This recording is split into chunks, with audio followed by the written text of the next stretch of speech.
Listo. Ya tengo la imagen.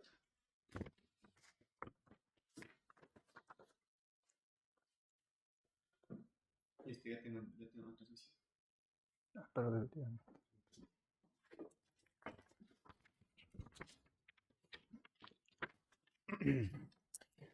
Bueno, pues buenas tardes, muchas gracias por venir a esta nueva edición del Seminario de Alumnos,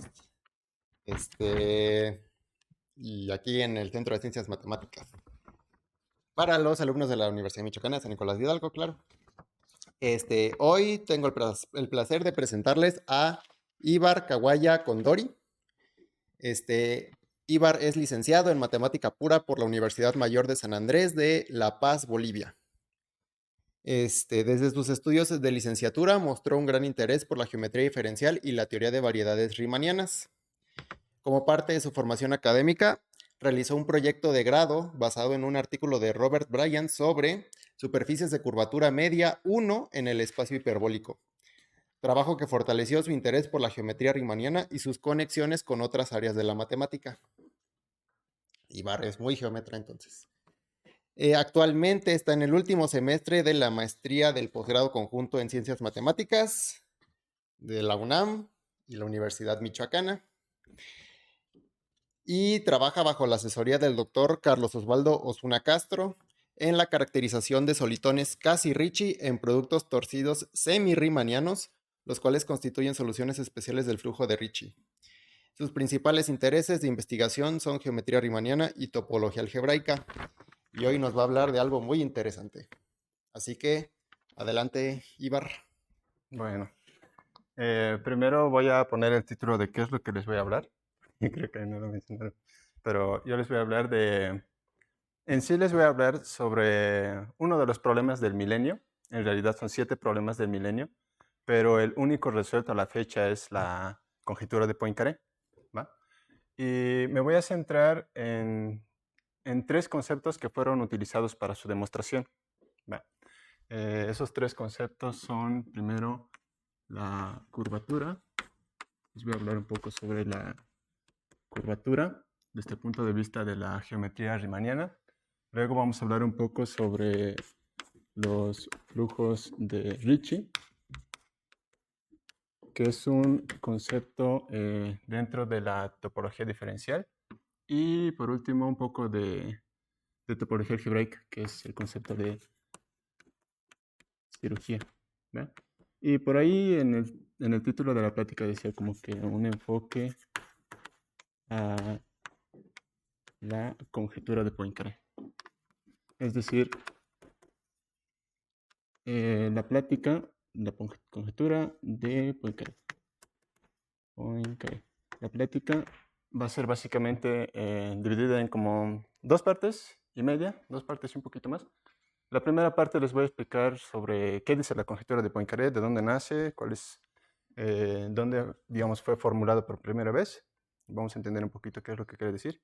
Y en la segunda parte les voy a mostrar como que un poco sobre la demostración que realizó Grigori Perelman allá por el 2002-2003.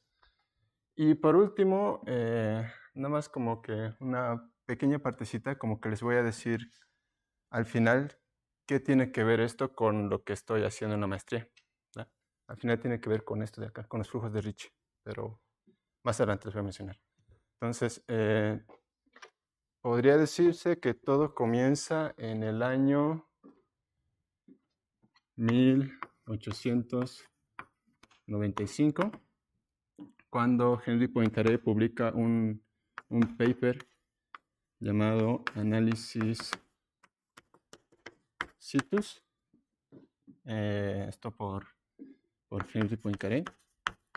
Henri Poincaré. ¿Va?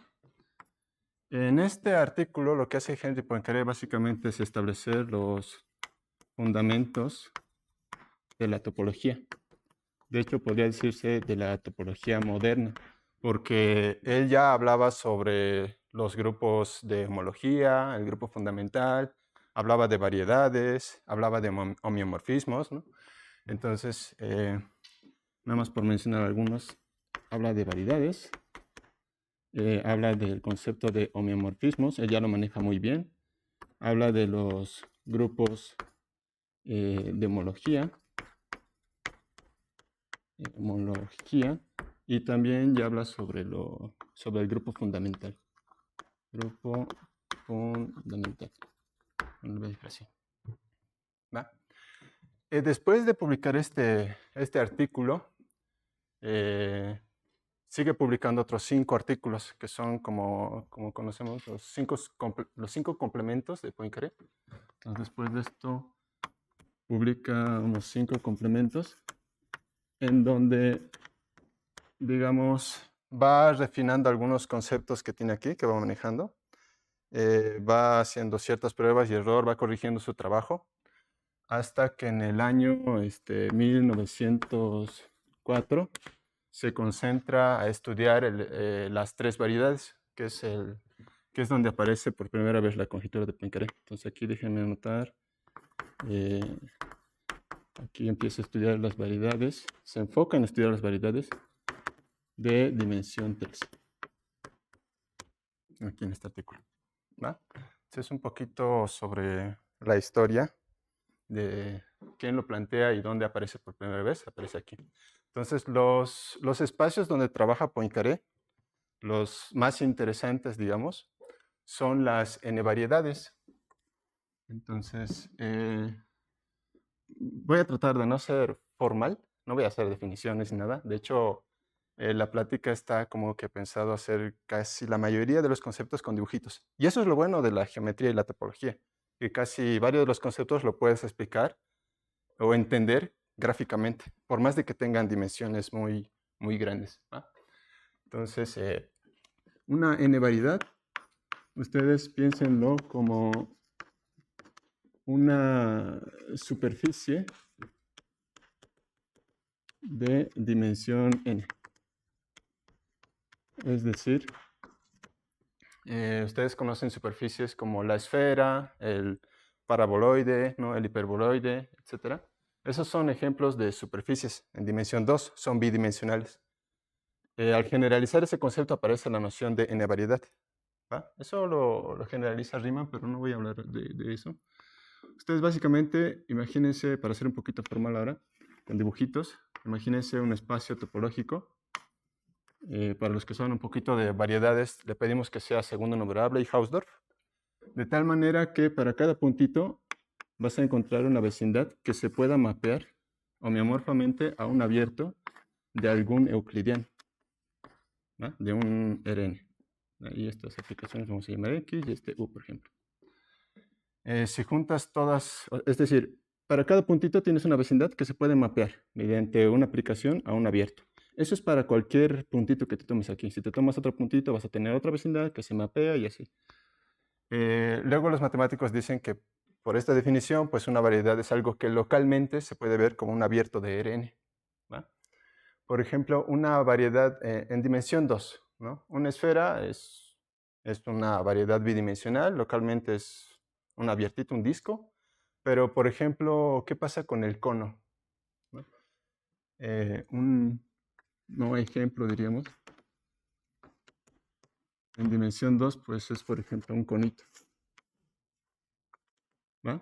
Porque este punto, no, por más de que te tomes una vecindad suficientemente pequeña, no se va a ver localmente como un disquito, como un abierto de dimensión 2. Se ve como un cono chiquito, si quieres, ¿no? Ese es un ejemplo de una no variedad, ¿no? Los demás, pues, pueden agarrarse esferas, etcétera, ¿ya?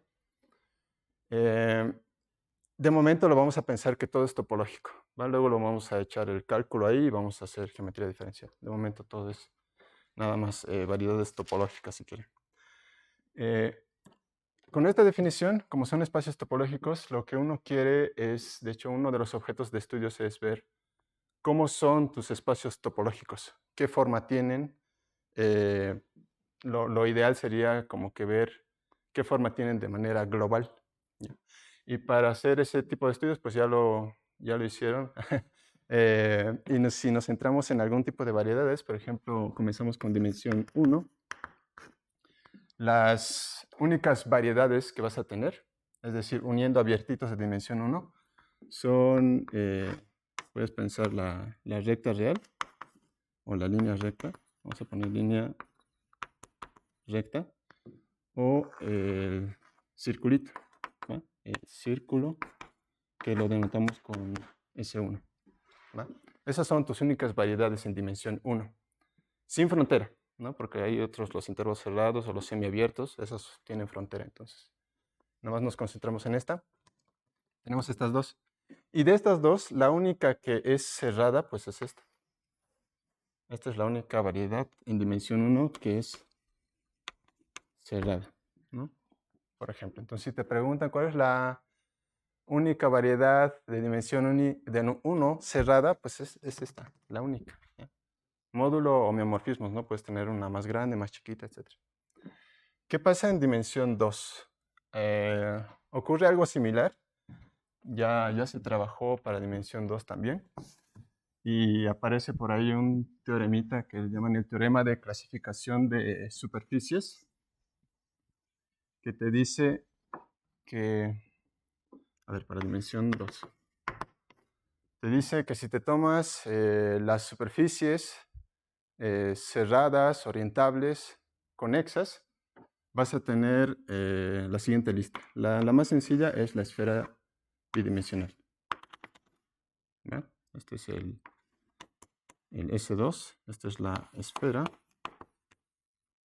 Después de esta es puedes tomarte el famosísimo, ¿cómo se llama esto? El torito, o el toro, la dona, o la taza de café para los topólogos. Este es el famoso toro, ¿ya? Y lo vamos a anotar con T. Y luego la que le sigue es una suma conexa de dos toros. Es como unir dos toritos. Esto se obtiene mediante una suma conexa y así. Puedes obtener puedes sumar varios toritos y así tienes una diferente superficie, ¿va? Esta no es homeomorfa a esta otra y desde el punto de vista topológico son diferentes, pues.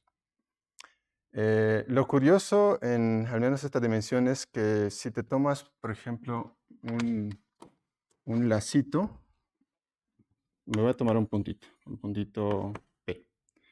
Imagínense un lazo cualquiera, un lazo sobre la esfera. Por ejemplo, este de acá. ¿Va? Noten que sobre la esfera puedo como que deformar este lacito. O sea, lo que puedo hacer es como que levantar el lacito. Luego la puedo mover como para aquí arriba. Luego puedo seguir haciendo esto. Hasta que se va a ver de este lado casi todo el lacito. Y al final como que lo puedo contraer hasta este punto. O sea, todo el lacito que tenía aquí sobre la esfera lo puedo como que deformar a un puntito. Imagínense que es como una liga, chiquita, pero que lo estiraste mucho. Y si lo pones sobre tu esfera, pues eso va a tender a contraerse a un punto, ¿va? Noten que esa propiedad no se cumple aquí, ni aquí tampoco. Por ejemplo, si te tomas este lacito, el lacito de acá, este lazo sobre el toro, sobre la superficie, no lo puedes deformar a un punto. Lo podrás mover de aquí para acá, cositas como esa, ¿no? Pero no lo puedes deformar sobre el toro a un punto, porque justamente hay como un agujero aquí, ¿va? Entonces no puedes hacer eso. Lo propio aquí, y ya se imaginarán qué va a pasar con los demás casos. Entonces, esta superficie en dimensión 2 es la única que es simplemente conexa y cerrada, ¿ya? Entonces, déjenme escribir eso. Simplemente conexa para nosotros, ¿qué va a ser? Simplemente conexa para nosotros es que cada lazo se puede contraer a un punto. Y entre paréntesis voy a anotar algo chiquito que tiene que ser conectable por trayectorias, ¿ya? Eso es como que la definición un poco formal. Tienes que pedirle además que sea conectable por trayectorias, pero todas estas son conectables por trayectorias, así que no hay problema. Y esto de que se contraiga a un punto tiene que ver con el grupo fundamental. Cuando esto de aquí ocurre, sobre tu superficie, todo lacito lo puedes contraer a un punto, eso es que tu grupo fundamental de tu superficie, en este caso S2, es trivial, ¿va? Por ejemplo, aquí no va a ocurrir lo mismo. O sea, su grupo fundamental de este torito, si hacen, bueno, luego lo van a ver o lo pueden verificar, esto te va a dar Z2 y así, esto te va a dar Z4 y así. En general se puede verificar que ya no te va a dar un grupo trivial aquí, ¿va? Ok. A ver, voy a borrar esto. A ver, voy a agarrar este de aquí. ¿Cómo? Los grupos fundamentales no van a ser Z. No, ¿por qué? Van a estar generados por curvas, pero van a haber relaciones y no van a las relaciones no conmutan cosas dos. Pero de este, o sea, a ver, de ese es Z2, ¿no? Del toro. Ah, ok. A ver, nada más por poner algo. Ya esto va a ser matemática para, para Joaquín. En general como que aparece un grupo, bueno, mejor no lo voy a escribir, pero lo piensas como un espacio cociente, ¿no? Te fijas en los generadores van a ser los generados de tu grupo fundamental y según cómo vas recorriendo la curva, dado una orientación, te dan las relaciones. Entonces al final, tienes razón, Joaquín, lo que te va a dar aquí es como que un grupo con una presentación dada por las curvas generadoras, ¿ya? Pero en el caso este sí nos va a dar todos. Creo que ya estoy pensando en los grupos de homología o algo así. Ok.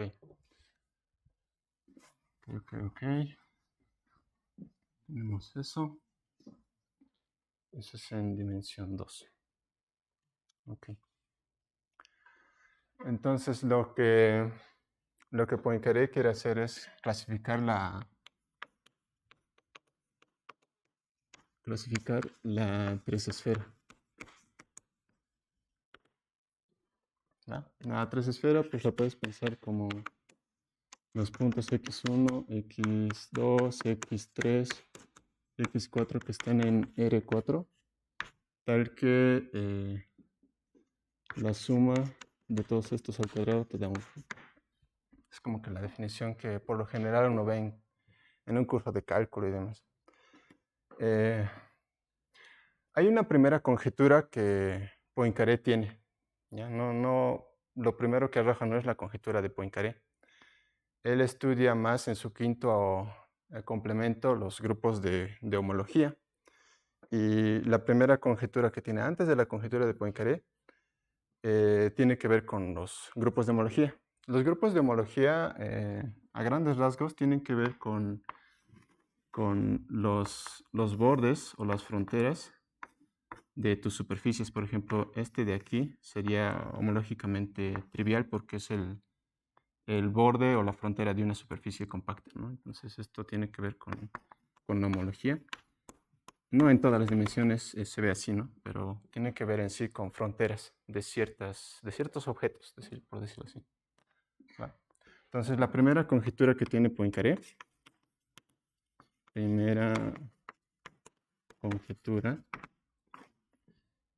dice que si tienes una variedad cerrada, pero que tiene los mismos grupos de homología que la tres esfera, que es Z cuando n es 0 y 3 y es 0 en los demás casos. Entonces la primera conjetura que tienes, pues entonces tu variedad tiene que ser homeomorfo a S3. ¿Va? Y aquí como que voy a hacer un poquito de distinción. Voy a estar manejando como que isomorfismo y también homeomorfismo. Entonces el homeomorfismo lo voy a denotar así. ¿Va? Isomorfismo va a ser el que puse anteriormente. Un tilde y dos líneas horizontales, ¿va? Entonces, tienes eso, pero justamente en su quinto complemento se da cuenta de que eso no es verdad. Él da un contraejemplo de esto. Y ahí es donde aparecen las famosas esferas homológicas de Poincaré, que son 3 variedades que tienen el mismo grupo fundamental de la 3 esfera, ¿va? Pero luego mostró con este ejemplito, a ver, voy a escribir aquí, encuentra 3 variedad, la 3 variedad que contradice la conjetura. Dicha conjetura.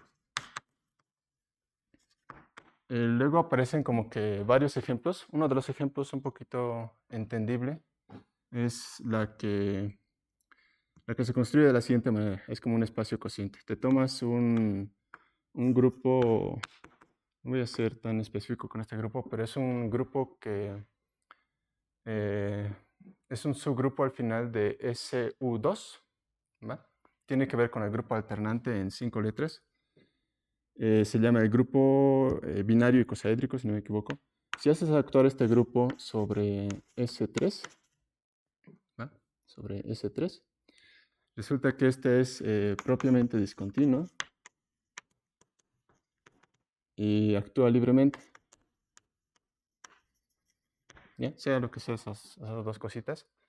Entonces, si te fijas en el espacio cociente, en S3 módulo este grupito, esto te da una variedad de dimensión 3. Resulta que esta variedad de dimensión 3 cumple que los grupos de homología son iguales a los grupos de homología de la 3 esfera. Pero, y además es cerrada también y todo, pero no es homeomorfo a S3. ¿Va? Entonces es como que un ejemplo que nos muestra que esta conjetura pues no siempre es verdad, ¿no? Bueno. No sé, eso. Se pueden construir más ejemplos. De hecho, hay un artículo que te habla de las 8 esferas homológicas de Poincaré o algo así, que habla de 8 construcciones distintas que cumplen eso, que tienen el mismo grupo de homología que la esfera, pero no son homeomorfas a la esfera, ¿va? Entonces, al darse cuenta de eso, Poincaré en su quinto complemento recién hace la conjetura. Esto en 1904, donde aparece por primera vez la conjetura de Poincaré. ¿Qué es lo que te dice la conjetura de Poincaré? Te dice que toda 3 variedad cerrada y simplemente conexa es homeomorfa a la esfera en dimensión 3. Homeomorfa a la esfera en dimensión 3. Cerrada no es más que sea compacta y sin frontera, o sea, cerrada. Y simplemente conexa es lo que veíamos aquí, que todo lazo se puede contraer un punto y es conectable por trayectorias. Entonces, el enunciado parece sencillo, porque pues, en un curso de topología, chance ves todos estos, ¿no? Yo no vi esto, pero chance ustedes sí lo vieron. Pero la demostración se tardó casi un siglo en demostrar. Varios matemáticos lo intentaron. Y lo bueno de eso, de que tardara mucho tiempo, es que en el proceso fueron como que descubriendo herramientas topológicas dentro de otras áreas, como las que mencioné en un principio, para estudiar a una variedad, ¿va? Ya sea diferenciable o topológica. Entonces, es lo que hizo Poincaré en su quinto paper. Les voy a hablar ahora sobre, antes de ya comenzar con la demostración, o algo acerca de la demostración, un comentario sobre qué pasa con otras dimensiones. En dimensión n mayor o igual a 5, lo demostró Stephen Smale, no sé cómo se llama, en 1961. ¿Ah? En dimensión n igual a 4, lo demostró Michael Friedman, creo que se escribe así. A ver, nada más para no mentirles. Michael Friedman, sí. En el 82. Y pues el que faltaba era el caso igual a 3, ¿no? Aquí nada más voy a poner varios matemáticos lo intentaron. Ahorita les doy el nombre de quien lo demostró, aunque creo que ya lo mencioné, ¿no? Pero bueno. Bueno, después de esto, en el año 2000, esta conjetura es propuesta como uno de los problemas del milenio. Entonces se propone como uno de los problemas del milenio. Nada más lo escribir así, milenio.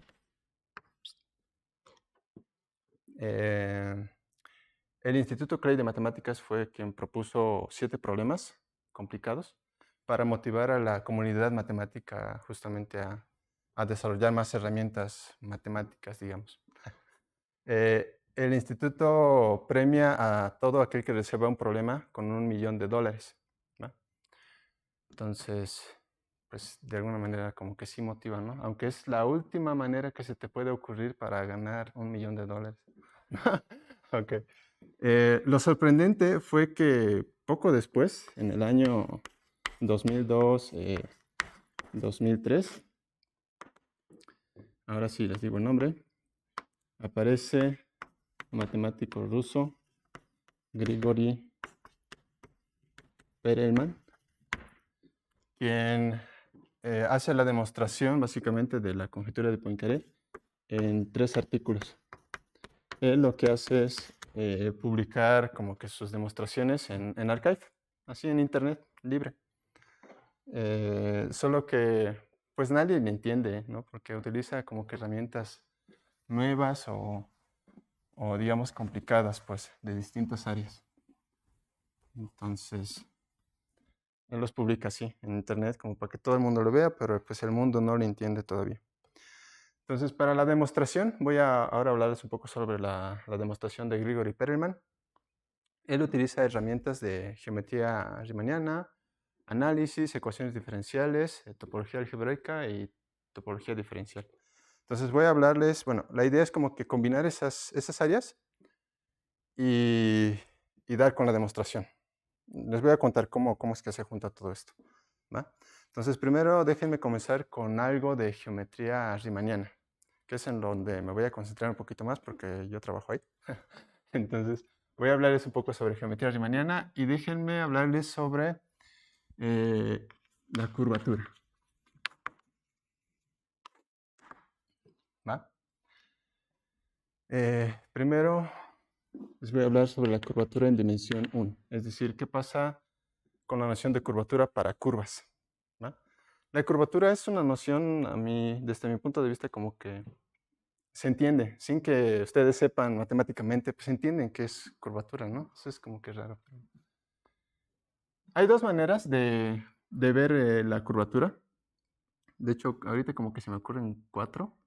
Bueno, la primera es como que agarrar o recordar tu cursito de cálculo 2 de la licenciatura, esa formulita que tenía que ver con la primera derivada de la curva y la segunda, hallas el producto, etcétera, ¿no? Eso es un cociente por ahí.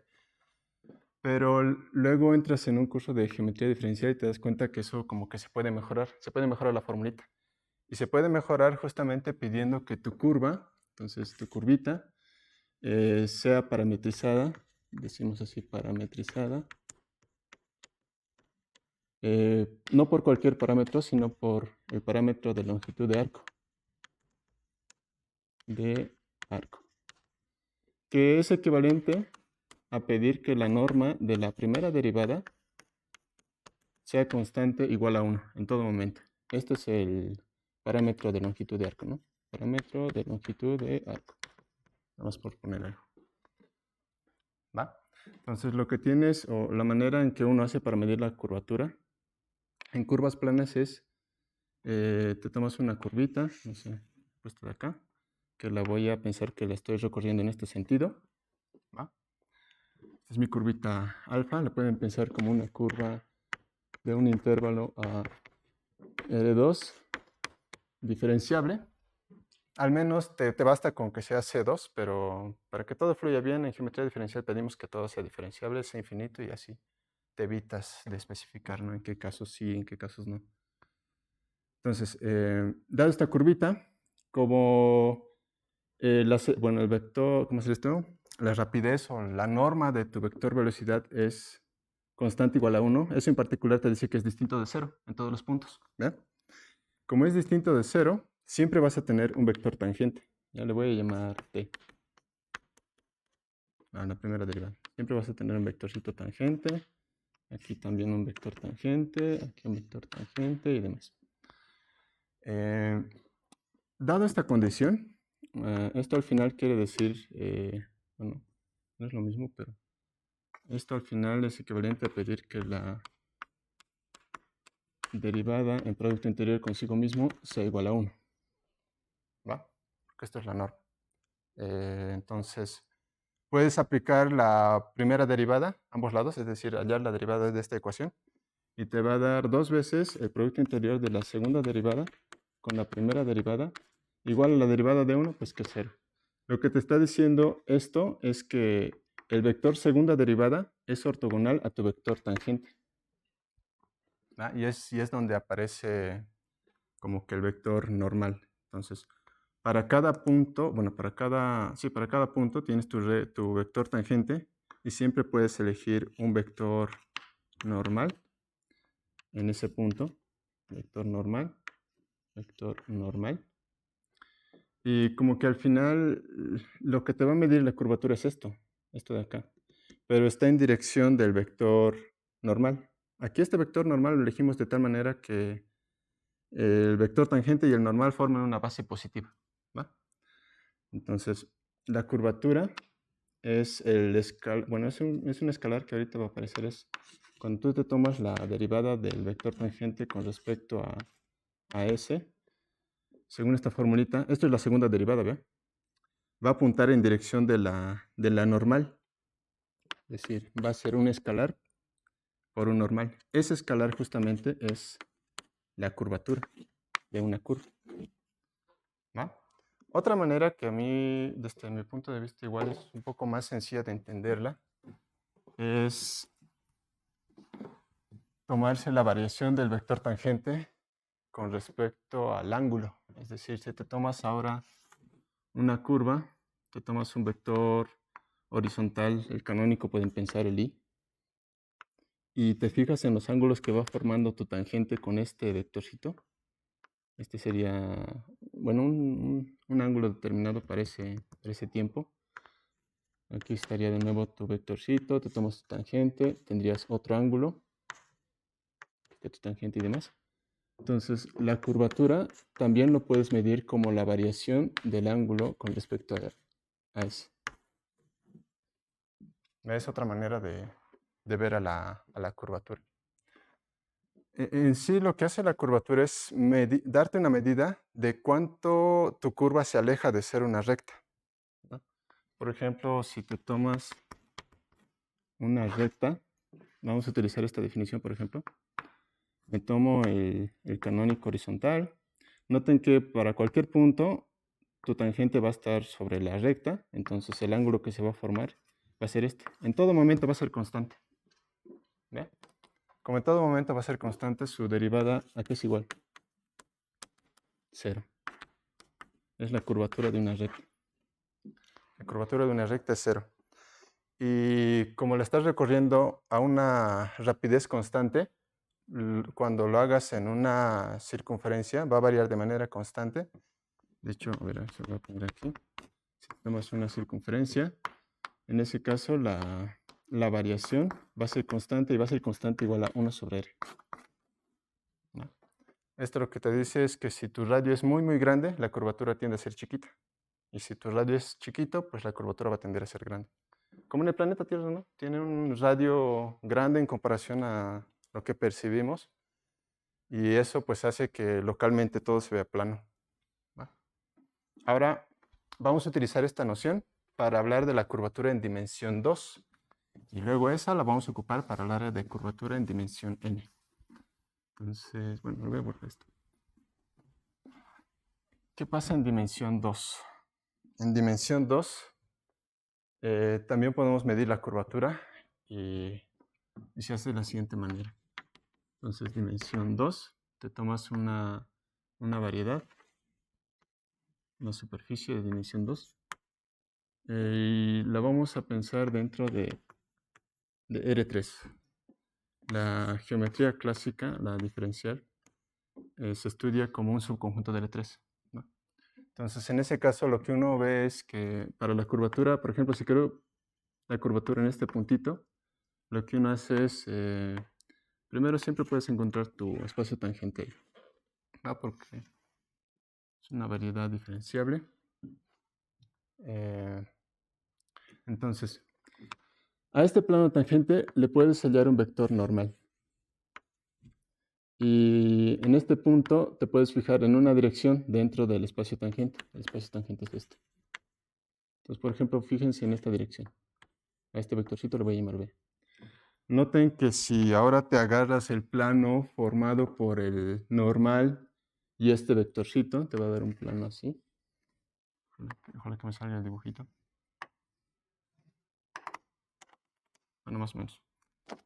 Y si intersectas ese plano con tu superficie, lo que vas a obtener es una curvita plana, ¿va? A esta curva déjenme llamarle, bueno, he estado manejando alfas, así que alfa sub b, la curvita asociada a esa dirección, ¿va? Entonces, tienes esa curvita, y pues a esta curvita, como es una curva plana, ya le puedes aplicar la teoría anterior, ¿va? Entonces, esta es la, nada más por fijar notación, K sub B va a ser la curvatura de la curva asociada en esa dirección, alfa sub B.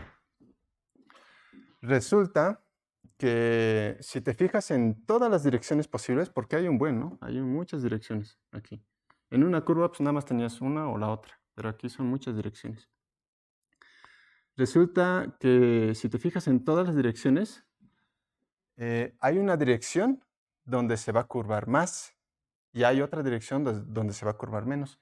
Entonces aparecen K sub B1, le vamos a llamar la curvatura máxima, y K sub B2, la curvatura mínima, ¿va? Y además algo sorprendente es que estas dos direcciones son ortogonales. Si en una dirección se curva, por ejemplo, en el cilindro, ¿va? No es en el cilindro. Te tomas este punto. En esta dirección estarán de acuerdo, bueno, si lo imaginan un poquito, que al hacer este proceso, la curva que te va a resultar es una recta. ¿Ya? Entonces aquí la curvatura en esa dirección, B1 le vamos a llamar, le puse 2, bueno, le voy a poner 2, porque esa es la mínima. Es 0. Y si te fijas en la otra dirección, que debería ser la máxima, debería ser algo que apunte en 90 grados con respecto a esto. Entonces sería en esta dirección. Y lo que te va a dar justamente va a ser como que un círculo. Y esa pues se curva 1 sobre R, si esto es el radio R. ¿Bien? Ya, entonces tienes dos direcciones. Una dirección donde se va a curvar más y una dirección donde se va a curvar menos. Eso siempre ocurre para cualquier superficie. Lo que hizo Gauss es hacer dos cosas. Primero, hace el promedio. Déjenme llamarle a esta por no arrastrar K1 y esta K2. Entonces, hace el promedio y a esto le llama la curvatura media. Esta es la curvatura media, porque justamente es un promedio, ¿no? Y también hace el producto y esto le llama la curvatura de Gauss. Bueno, es conocida como la curvatura de Gauss, pues. ¿Va? Entonces, en una curva ya sabes cómo hacerlo. En una superficie, ¿cómo haces? Te fijas en todas las direcciones. En una dirección se va a curvar más, en una dirección se va a curvar menos. Haces el producto y esa es la curvatura de Gauss de tu superficie, o a lo que comúnmente le decimos la curvatura de la superficie, así a secas. ¿Va? Ahora, ¿cómo utilizo estos conceptos para, digamos, definir o para explicarles la curvatura en dimensiones superiores? Lo voy a hacer aquí. Entonces vamos a hacer eso ahora. Nada más para que luego a ver si lo buscan un poquito. Agárrense un torito. En el toro vas a encontrar puntos donde se curva positivo, donde se curva negativo y puntos donde su curvatura es cero.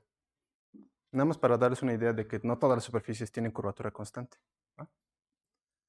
Ok. En dimensión 3. Ahora vamos a hablar de dimensión mayores iguales a 3. Y para eso, déjenme hablarles de qué es una métrica riemanniana. ¿No? Una métrica riemanniana sobre una variedad. Tienes tu variedad. Una métrica riemanniana, que le denotamos con G, no es más que una asignación que a cada punto te le asigna un producto interior sobre el espacio tangente. A ver, esto es así. N, Mn y R. Es un producto interior sobre el espacio tangente. Te tomas un punto, tienes tu plano tangente y para este plano tangente tienes un producto interior. Y eso se puede hacer para cada punto. Eso es una métrica riemanniana. Sobre cada punto tienes un producto interior. Ahora, con esto, ¿cómo definimos la curvatura? Uy, lo voy a hacer con dibujitos. Lo que haces es... A ver, esto es complicadito un poquito, pero déjenme explicarles con algo de dimensión 3. Imagínense una variedad de dimensión 3. No lo podemos hacer, pero con mi dibujito a ver si les sirve. Imagínense algo así. Lo hago así curvado porque la variedad no necesariamente es plana, no puede tener curvatura. ¿Va? Me tomo un puntito y quisiera ver como que la curvatura en ese puntito. En este punto tiene un espacio tangente esta variedad, ¿va? Que pues se ve localmente euclidiano. ¿Va? Piensen en la dimensión 3, por ejemplo. Dentro de este espacio tangente te puedes como que considerar subespacios de dimensión 2. Por ejemplo, este de acá, que le voy a llamar sigma. Un subespacio de dimensión 2 de tu espacio tangente. ¿Va? La dimensión de sigma es 2. Entonces, hay una manera de asociar una variedad a este plano. Eso se hace con la aplicación exponencial. Bueno, lo voy a explicar con manitos más porque si no me va a tardar. La aplicación exponencial es una aplicación que agarra tu espacio tangente, ¿ya? Para mi variedad M, imagínense. Agarra tu espacio tangente y mapea vectores de tu espacio tangente sobre la variedad. ¿Ya? En dimensión 2 haría algo así. Tu espacio tangente, aquí está tu variedad. Entonces tenemos un puntito. A esta vecindad de este puntito, pues lo mapeas sobre tu variedad. ¿Va? Es lo que lo hace. Es como aplastar algo que estaba en tu espacio tangente a tu variedad. Eso lo puedes restringir a este subespacio bidimensional y lo que te va a dar es una variedad chiquita aquí adentro, de dimensión 2. Pero nosotros ya sabemos hallar la curvatura de una variedad de dimensión 2 o una superficie.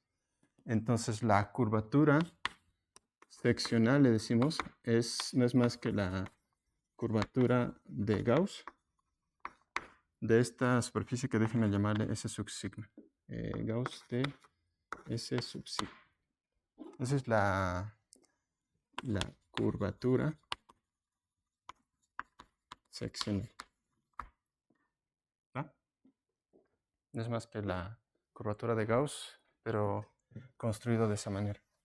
Pero noten que es un poquito complicado porque lo que estamos haciendo es como que asociar números o alguna medida de curvatura a subespacios de dimensión 2, ¿no? A espacios de dimensión 2 dentro del espacio tangente. Y eso pues como que no nos da una información global de la curvatura de tu variedad de dimensión n. Lo que hacemos es hacer algo más simple. Tómense un vector en el espacio tangente de la variedad m, un vectorcito de norma 1. Tú puedes completar a una base voy a imaginar más vectorcitos, hasta E sub n menos 1. Tú puedes completar una base de tu espacio tangente de la variedad m a la n, de dimensión n, y puedes pensar en todas las curvaturas seccionales asociadas a los espacios tangentes dados por elegir este vectorcito con este, luego elegir este vectorcito con el otro, este vectorcito con este último y así. Vas a tener como n-1 curvaturas seccionales. Si haces la suma de todos esos, te da la curvatura de Ricci. Entonces la curvatura de Ricci no es más que la sumatoria de todas las curvaturas seccionales asociados al vectorcito B y al EI, es decir, los planos generados por estos dos. Esta es la curvatura de Ricci. ¿Va? Esto va a servir, bueno, lo voy a utilizar en un ratito más para hablarles del flujo de Ricci. Entonces, ya sabemos qué es la curvatura de Ricci. Ahora sí, voy a dar como que la idea de la demostración. Pero antes, déjenme hablarles de un teoremita que nos dice que si tienes una variedad cerrada, simplemente conexa, pero con una métrica riemanniana, de tal manera que tu curvatura seccional sea constante, por ejemplo, a 1, para todo subespacio que te tomes. Entonces, esto te implica directamente que tu variedad es isométrico a Sn.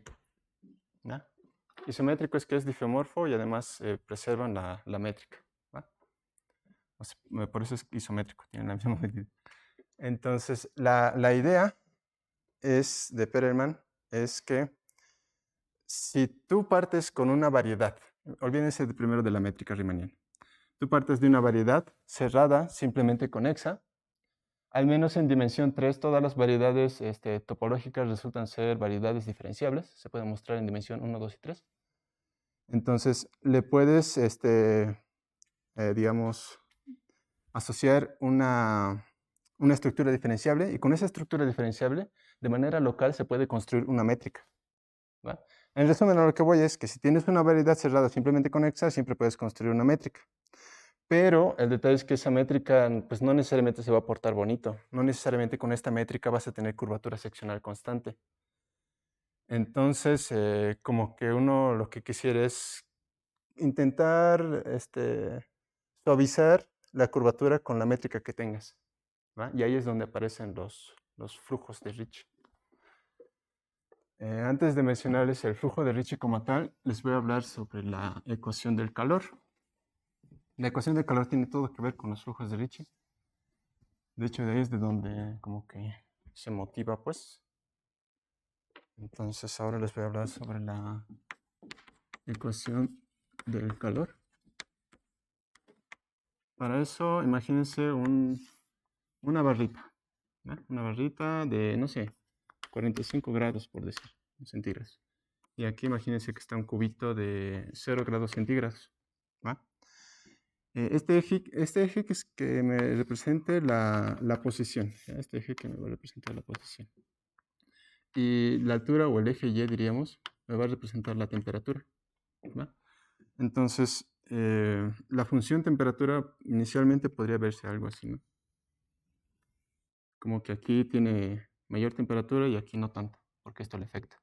¿va? La ecuación de calor, para los que alguna vez lo vieron, es que si tengo mi temperatura que depende de la posición y el tiempo, entonces la ecuación del calor se modela mediante esta ecuación diferencial. Es la parcial de t con respecto al tiempo igual a la parcial segunda de t con respecto a x dos veces. ¿sí? Esa es la ecuación de calor para dimensión 1. Noten que de nuestros cursitos de cálculo 1, si piensas a esta función, fija el tiempo, o sea, fija el t. Tienes como que una función que depende solamente de x. ¿Qué pasa cuando tienes un mínimo con la segunda derivada? la segunda derivada en un mínimo es positivo o negativo. Positivo. Positivo, ¿ve? Entonces, en este punto, esta parcial va a ser positiva. Lo que te está diciendo es que la temperatura va a aumentar a medida que pase el tiempo. Entonces, en estos puntos, como que la temperatura va a aumentar. Y cuando tienes un máximo, ¿qué pasa con la segunda derivada? Es... sí, sí. Entonces va a apuntar hacia abajo. O sea, en estos puntos la temperatura va a tender como que a elevarse y aquí como que a disminuir. Al final como que vas a tener que esta curvita como que se va a ir uniformizando. Se va a hacer así y va a tender a ser algo más uniforme, pues, ¿no? La temperatura en cada punto queremos que sea casi uniforme. Entonces es lo que hace la ecuación de calor, uniformiza la temperatura. ¿Va? Bueno, me voy a saltar un concepto que quería hablarles, pero nosotros queremos hacer algo similar. Queremos suavizar, no la temperatura, porque ya no tenemos temperatura en variedades, queremos suavizar la geometría, queremos suavizar la curvatura en cada punto de la variedad. ¿Va? Porque al final recuerden que la idea es como que hacer que tu métrica como que se vaya deformando a algo de tal manera que tu curvatura sea algo constante, casi constante, ¿no? Y eso te va a dar, pues, que son isométricos y en particular algo aquí que me olvidé, que son homeomorfos, ¿va? Entonces ya tienes la conjetura de Poincaré. Entonces, eso se hace con ahora sí, les menciono, el flujo de Ricci. El flujo de Ricci es una ecuación así parecida a esta, pero para métricas riemannianas. ¿Va? Es una ecuación diferencial. De hecho, es un sistema de ecuaciones diferenciales o una ecuación diferencial para tensores, si quieren, para métricas riemannianas. Entonces, flujo de Ricci. Para el flujo de Ricci lo que necesitas es una variedad diferenciable y una métrica riemanniana, ¿va? Entonces, básicamente te tomas una variedad riemanniana. ¿Y cómo se modela o con qué ecuación hacemos que la geometría se uniformice, que la curvatura sea casi constante? Lo que se hace es utilizar esta ecuación, que es la parcial de la métrica en un tiempo. Con respecto al tiempo, esto recuerden que es un producto interior, entonces te puedes tomar vectorcitos, igual a menos 2 veces la curvatura de Ricci asociado a la métrica en el tiempo t en BB. ¿No? No sé si anotarlo, sí, mejor, a ver, G sub t, para que vean que es la misma. Entonces, esta es la ecuación diferencial para tensores, que lo que te modela es justamente, o sea, lo que va a hacer esta ecuación es agarrar tu métrica inicial, asociarle a esa, aquí me faltó algo, una condición inicial, que en el tiempo 0 esto sea tu métrica con el que empezaste. Déjenme poner aquí G sub 0. Esa es la condición inicial que se pide. Tienes una ecuación diferencial con una condición inicial. Entonces lo que hace básicamente es tomar una familia de métricas riemannianas definidas sobre tu superficie, de tal manera que al evolucionar en el tiempo, y esas evoluciones se den en dirección del tensor de curvatura de Ricci, eso va a hacer que lugares donde tengan mucha curvatura se uniformice. O sea, por ejemplo, para una curva, lo que podría ocurrir es, por ejemplo, que esto se vaya para allá, esto se venga para acá, esto se vaya para afuera, esto también. O sea, al final, lo que pueden imaginar es que como que se va a ir volviendo algo así. Algo así. Y al evolucionar nomás, pues se puede volver como que algo más suave, ¿no? Una circunferencia o algo así. Pero esto en general te funciona para variedades de dimensiones grandes, si quieres, dimensión 3, etc.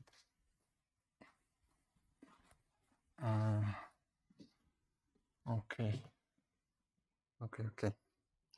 Tienes eso. Ok. ¿Qué año?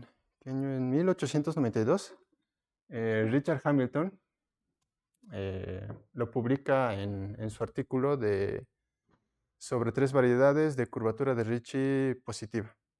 Lo que te dice en ese artículo es que si te tomas una variedad suficientemente bonita, y con suficientemente bonita quiero decir que tiene curvatura de Ricci positiva, ¿va? Es algo como convexo, si quieren. Esto al final, en el flujo de Ricci, al hacer correr el flujo de Ricci, lo que va a pasar es que esto se va a deformar poco a poco a una esfera. Al final vas a tener como que una esferita aquí, y luego se va a volver un puntito. Pero antes de volverse un puntito, antes de colapsar, vas a tener una esfera, esto en tiempo finito. Entonces lo que te dice es, si tienes curvatura de Ricci positiva, el flujo lo que va a hacer a tu variedad es que lo va a colapsar a un punto. Pero antes de ser un punto, va a ser una esfera. Entonces, si además le añadimos esta hipótesis a la conjetura de Poincaré, pues ya la tenemos, ¿no? Ya está resuelta. Pero el problema justamente es esto, porque esto es algo muy rígido. No es muy topológico, que digamos. ¿Ah? Ok. Ahora.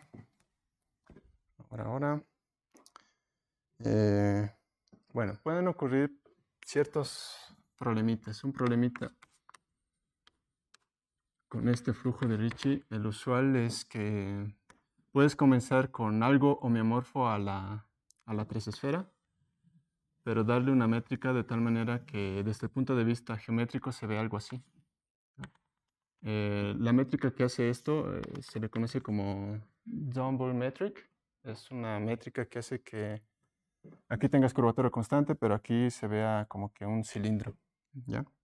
Entonces lo que va a hacer el flujo de Ricci aquí es como que a las esferas los colapsa un punto, se había dicho. Entonces, si ustedes hacen un cortecito aquí, como esta es una variedad de dimensión 3, ese cortecito que aquí se ve como un S1, en realidad es una esfera de dimensión 2. Este es S2, porque esta es una variedad de dimensión 3. Entonces, las secciones van a ser S2. Y las S2, pues, por lo general convergen a un punto. Entonces, lo que puede ocurrir es que antes de que estos tengan tiempo de como que uniformizarse, esto puede ganar, es decir, puede ocurrir esto. Algo así, algo bien chiquito. Algo así. ¿Va? Y aquí, pues, lo que está pasando es como que se está formando piquitos. O sea, casi esto es un punto, piénsenlo. A este tipo de problemas le llamamos singularidades. Cuando el flujo de Ricci lo que hace es como que colapsar el cuello a un puntito, ¿va? Entonces, si bien Richard Hamilton ya tenía como que esa idea, no sabían cómo solucionar esto, ¿va? Porque aquí aparece un problema. Lo que hace Perelman es darse cuenta de que antes de que esto colapse a un punto, antes de que esto colapse un puntito y tengas curvatura infinita, porque se va a formar como piquitos, lo que vas a tener es un cilindro. O sea, si lo ven con una lupita aquí, antes de que colapse un punto, lo que van a tener es un cilindro, es decir, bueno, las secciones les había dicho que son como esferitas. Entonces, el cilindro me refiero a que es un espacio de esta forma. S2 cruz un intervalo. Un cilindro de dimensión 3, si quieren. ¿Va? Él se dio cuenta de eso, de que antes de colapsar un puntito, antes de tener esas singularidades, tu variedad se ve así. Entonces, aquí viene lo grandioso, lo novedoso de Perelman. Lo que hace él es, como ocurre esto, lo que vamos a hacer es un corte. Vamos a pasar nuestro bisturí y vamos a hacer cirugía. Entonces, lo que él hace es aplicar topología algebraica, bueno, el concepto de cirugía. Y lo que hace es bueno, tengo que antes de colapsar a un punto, antes de que se formen las singularidades, tengo algo de este estilo, ¿no? Esta sección les había dicho que son esferas de dimensión 2, ¿va? Entonces lo que hace Perelman es pasar su bisturí, hacer el corte, ¿va? Vas a tener un cortecito así, ¿no? Qué sé yo, algo así. Un cortecito. Cortas y rellenas esta con una, ¿cómo sería esto? Con la mitad de una 3 esfera. ¿Va? Lo rellenas. Pum, pum. Y pues ya no tienes este problemita, ya no, al final ya no se forman estas singularidades, porque antes de que se forme, haces el corte, cambias las fronteras y pegas algo suave, esferas de dimensión 3, ¿va? Entonces, ¿cómo? Ajá, no, 2 esferas, o sea, medias esferas, ambos lados. No te agarras una esfera, lo partes a la mitad, un cascaroncito de este lado y el otro para este lado. Entonces, ahí es donde tienes el proceso. Y este proceso, pues se llama, les había dicho, cirugía. ¿Ya? Es un concepto de topología algebraica para los que quieren estudiar un poco más de eso. Y una vez que haces cirugía, puede que cada uno de esos pedacitos, o sea, claro, aquí vas a tener otra variedad, ¿no? Porque hicimos un corte, ¿se acuerdan? Puede que cada uno de estos se deforme y aparezcan nuevas singularidades, etc. Entonces, lo que vas a hacer es, a cada pedacito le aplicas nuevamente el flujo de Ricci. Flujo de Ricci. Si aparecen nuevas singularidades, haces lo mismo, haces el corte antes de que se establezcan las singularidades, cirugía y así. Entonces, en resumen, ¿cuál es la resumen? Con esto ya casi termino. La demostración, la idea es que tenemos una 3 variedad cerrada, simplemente conexa. ¿Va? Imagínense, mejor lo voy a hacer aquí porque es lo último.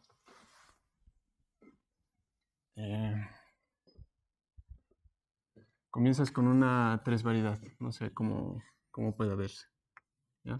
Pero es una variedad tridimensional. Ajá. Y le aplicas el flujo de Ricci, ¿no? Aquí tienes una métrica inicial y demás, esto en el tiempo cero. Le aplicas el flujo de Ricci y puede que se formen singularidades como aquello. Haces cirugía y lo que vas a tener es algo así, como pedacitos. Aquí puedes tener otro pedacito.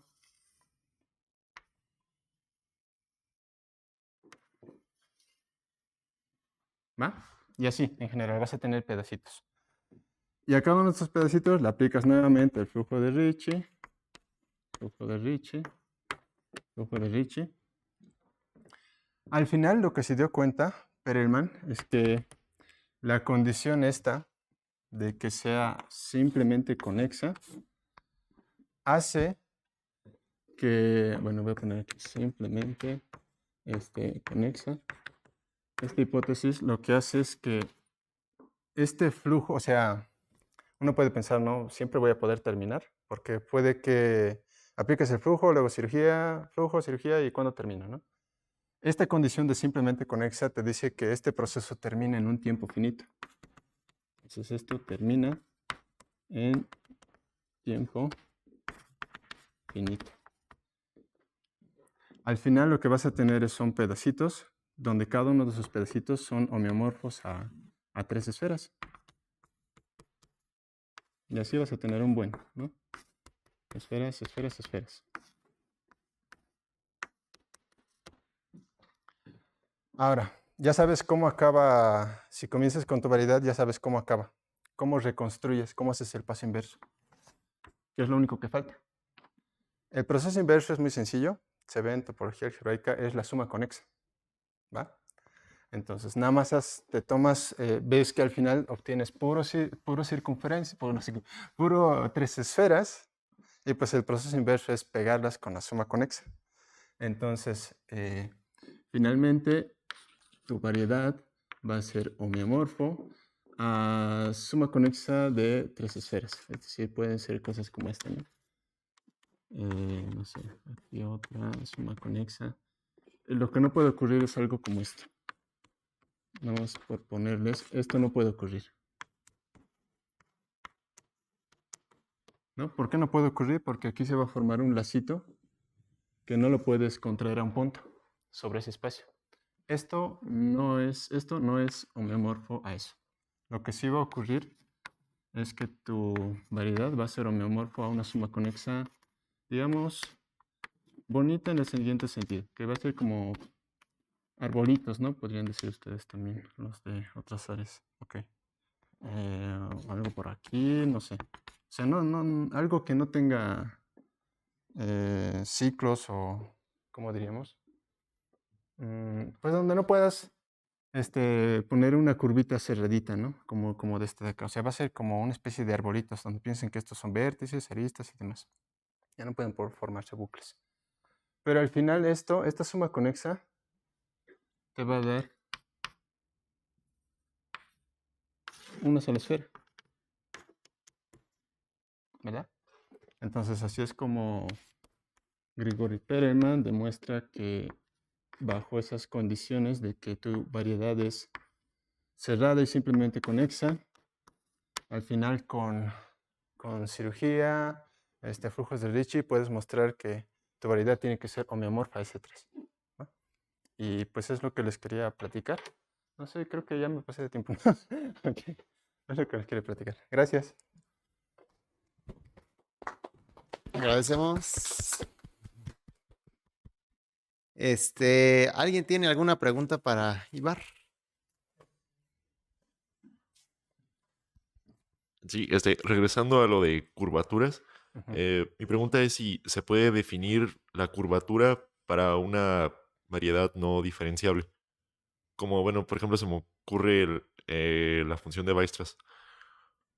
Desde el punto de vista de geometría diferencial, no, porque ahí pedimos que todas nuestras curvitas sean diferenciables, nuestras superficies igual sean diferenciables. De hecho, por eso está la condición de que la norma de la primera derivada sea constante igual a 1. Entonces, en principio, al menos dentro de la geometría diferencial, pedimos que todo sea diferenciable. Entonces, si tu función no es diferenciable, solamente es continua, pueden pasar cositas raritas. Entonces, al menos dentro de la geometría diferencial, no, pero chance si en otra idea, pues, que signifique otra cosa, ¿no? Que no sea la misma idea de que la curvatura te mide qué tanto se aleja de ser una recta, chance sí, pero la verdad no lo he visto tampoco. Ajá. ¿Alguien más tiene una pregunta?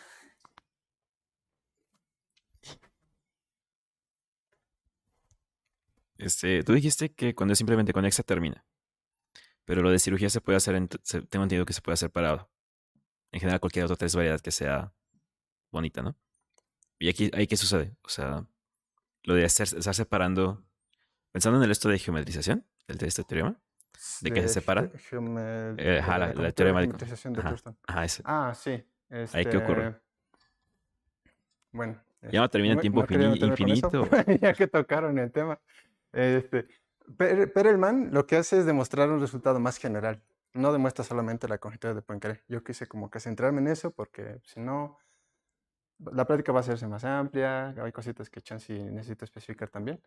Pero lo que hace él es demostrar la conjetura de geometrización de Thurston, que te dice que te da un teorema de clasificación de 3 variedades. Te dice, si tienes una variedad suficientemente bonita, con ciertas condiciones, tu variedad tiene que ser una suma conexa, en algún sentido, de una de 8 geometrías, que son las famosísimas 8 geometrías de Thurston. Bueno, es lo que prueba él. Pero si te fijas en todas esas y ves cuáles cumplen que es simplemente conexa y cerrada, vas a ver que la única es la esfera, o sea, de dimensión 3. Pero pues sí, se puede hacer cirugía. De hecho, en el contexto de espacios topológicos no necesitas diferenciabilidad ni nada. Ajá. Es un concepto topológico, netamente topológico. Cortas, pegas con algo que tenga la misma frontera y va, todo funciona bien. Ok. Y ahí ya no podría, ahí podría no terminar en esos casos. Pues sí, sí, sí, sí. O sea, lo único que dicen que es que si es simplemente conexa, entonces termina. Si no, pues no puede pasar. Pueden pasar cosas raritas. Ajá. Ok, ok. Ujú. ¿Alguna otra pregunta para Ibar? Hola. Pues no estoy familiarizado con el estudio de estas de variedades, pero no puede pasar que de repente pues me lleguen una cantidad infinita de singularidades. O sea, cuando estamos aplicando cosas como el flujo de Ricci. Y Sin esta que... condición, sí.